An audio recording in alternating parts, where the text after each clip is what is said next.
Hello everyone, welcome to engineer tree. मैं हूं Sumit.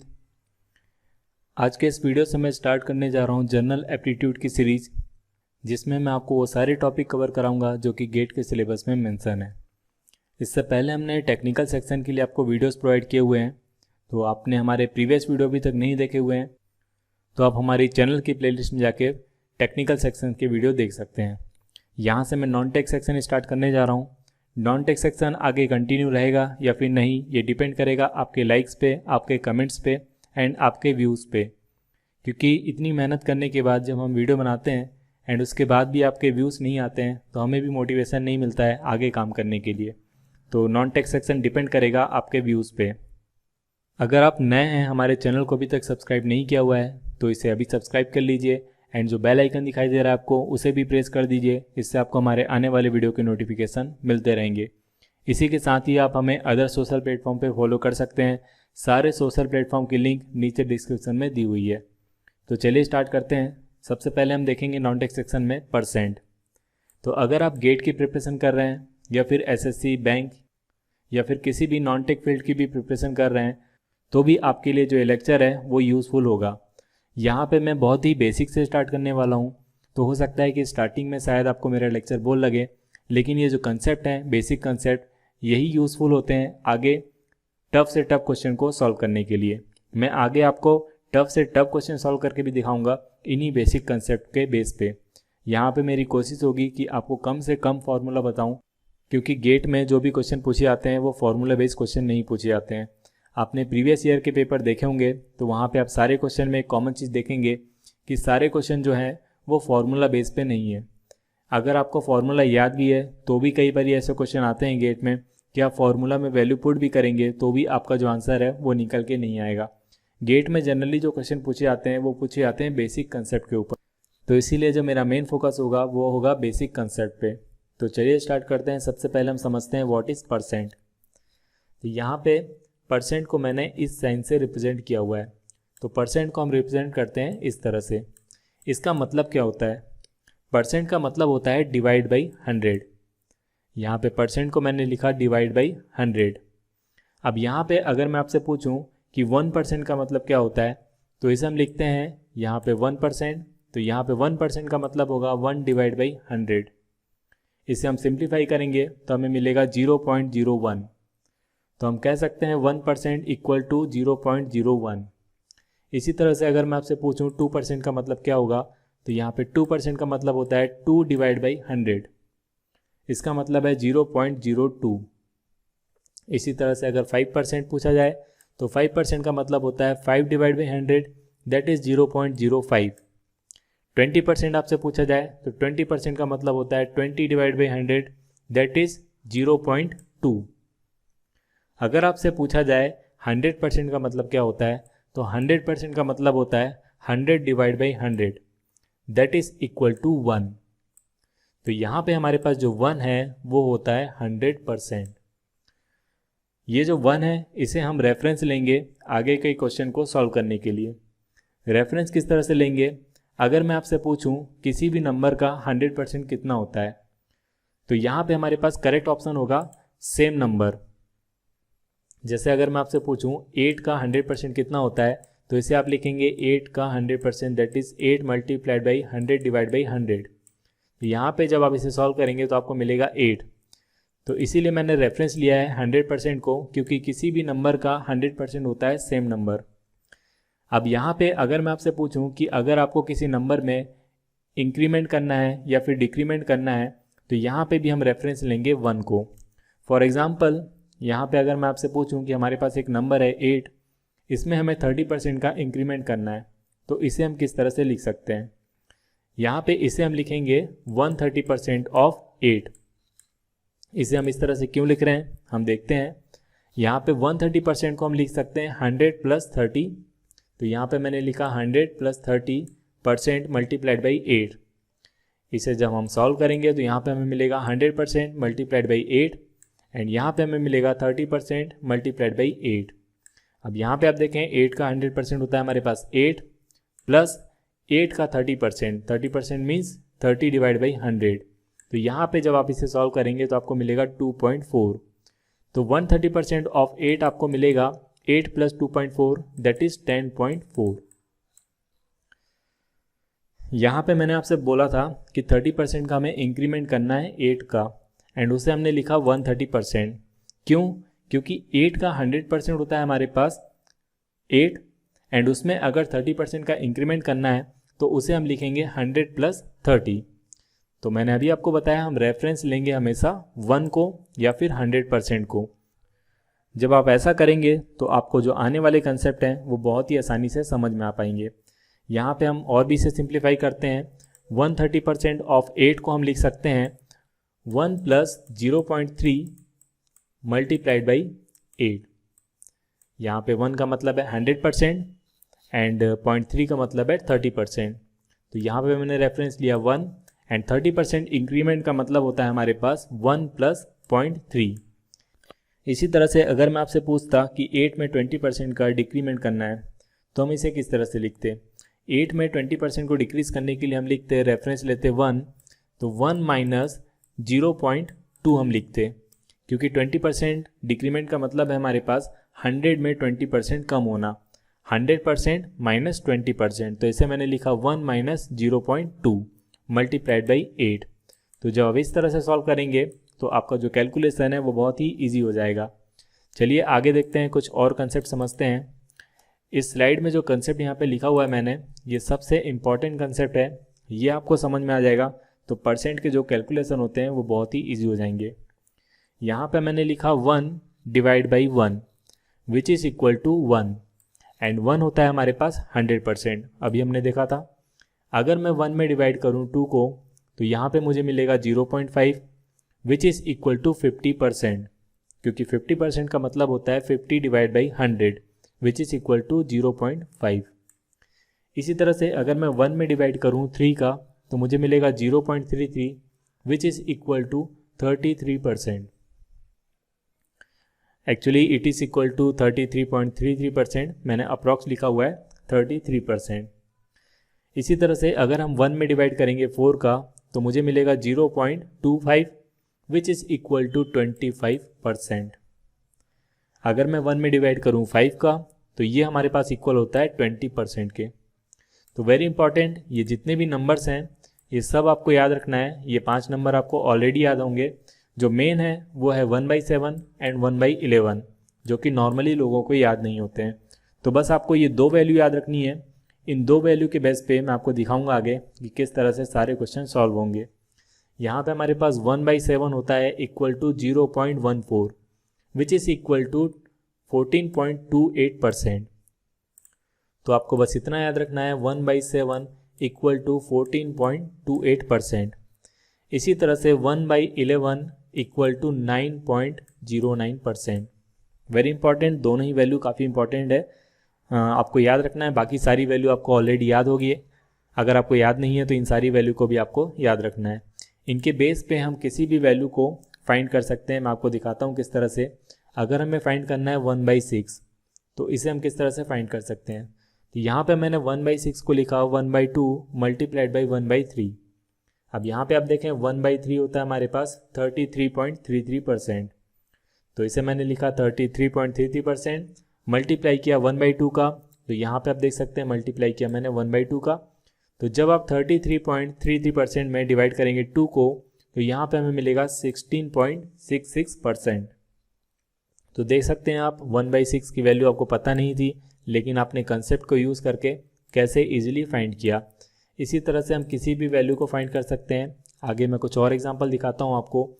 For example अगर आपको फाइंड करना है 5/6 तो यहाँ पे हम 5/6 को कैसे सिंप्लीफाई करके लिख सकते हैं।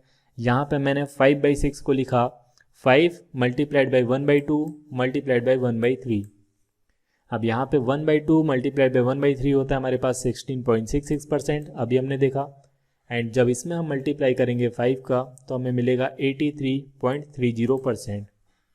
अब ज़रूरी नहीं है कि 5/6 को आप इसी तरह से ब्रेक करें। आपके दिमाग में जो भी आता है एग्ज़ाम हॉल में आप किसी भी तरह से ब्रेक कर सकते हैं, आपको आंसर जो है वो सेम मिलेगा। यहाँ पे 1/16 को हमने ब्रेक किया 1/4 मल्टीप्लाइड बाई 1/4 से, एंड 1/4 होता है हमारे पास 25%। तो 25% डिवाइड बाई 4 हमें मिलेगा 6.2%। इसी तरह से अगर हमें 1/9 निकालना है तो इसे हम लिख सकते हैं 1/3 मल्टीप्लाई बाई 1/3। यहाँ पे 1/3 होता है हमारे पास 33.33%, डिवाइड बाई 3 जब हम करेंगे तो हमें मिलेगा 11.11%। अब यहाँ पे हमारे सामने एक और कंसेप्ट निकल के आ रहा है। 1/9 को हमने लिखा 1/3 मल्टीप्लाइड बाई 1/3। अब यहाँ पे जो ये 1/3 है ये होता है 33.33%। यहाँ पे ये जो 1/3 है ये भी होगा हमारे पास 33.33%। एंड जो मल्टीप्लाई का साइन है इसे हम लिखते हैं ऑफ। तो अगर आपसे क्वेश्चन में ऐसा पूछा जाए कि 33.33% ऑफ 33.33% कितना होगा, तो इसे हम लिख सकते हैं 1/3 मल्टीप्लाइड बाई 1/3। आपको गेट में इस तरह से डायरेक्टली क्वेश्चन नहीं पूछे जाएंगे, पर जो भी क्वेश्चन आपको पूछा जाएगा परसेंट से, उनमें ये सारे जो कंसेप्ट हैं वो यूज़ होते हैं। तो यहाँ पे आपको सारे कंसेप्ट को अच्छे से समझना है। अब यहाँ पे नेक्स्ट क्वेश्चन हमारे पास, आपको फाइंड करना है 10% ऑफ 20% ऑफ 30% कितना होगा। तो इसे हम जल्दी से फाइंड करते हैं। 10% को हम लिख सकते हैं 1/10। 1/10 का मल्टीप्लाई जब हम करेंगे 20% में तो हमें मिलेगा 2%। तो यहाँ पे हमें सिंपली मिल रहा है 2% ऑफ 30%। अब 2% का मतलब होता है हमारे पास 1/50। तो यहाँ पे जब आप 30 डिवाइड बाई 50 फाइंड करेंगे तो आपको मिलेगा 0.6। तो आपका जो ये फंक्शन था वो सिंप्लीफाई होकर आपको मिलेगा 0.6%। इसी तरह से अगर आपसे पूछा जाता कि व्हाट इज़ 20% ऑफ 40%, तो यहाँ पे हमारे पास 20% होता है 1/5। तो मैंने इसे लिखा 1/5, ऑफ को मैंने लिखा मल्टीप्लाई एंड 40%।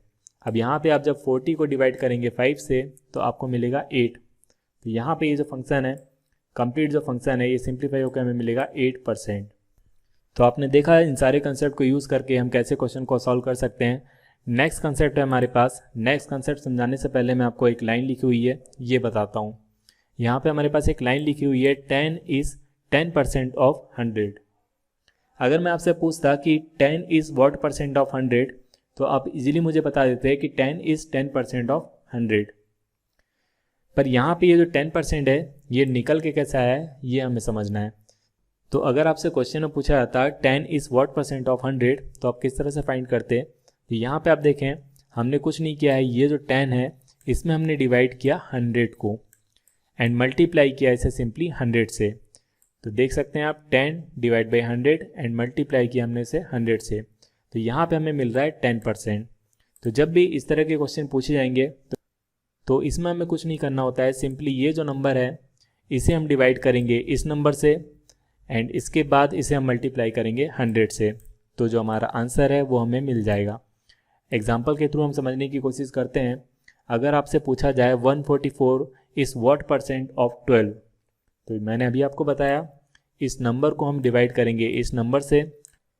तो हमने लिखा 144 डिवाइड बाई 12 एंड मल्टीप्लाई करेंगे इसे हम 100 से। तो यहाँ पे हमें मिलेगा 1200%।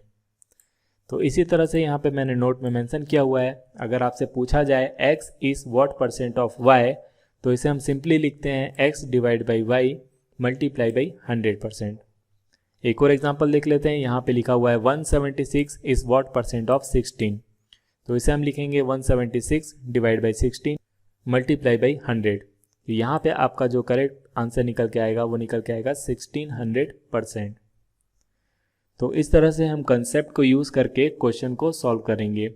मैंने अभी आपको बताया गेट में डायरेक्टली इस तरह से क्वेश्चन नहीं पूछे जाएंगे, बट ये जो कंसेप्ट है इन्हीं के बेस पे आपको क्वेश्चन आगे सॉल्व करना होगा। तो चलिए कुछ एग्जांपल देखते हैं हम, सिंपल एग्जांपल। यहाँ पे हमारे पास फर्स्ट एग्जांपल है, Sumit got 60% marks in Hindi and 80% marks in English. तो यहाँ पे हिंदी में मिले हुए हैं 60% एंड इंग्लिश में मिले हुए हैं हमें 80%।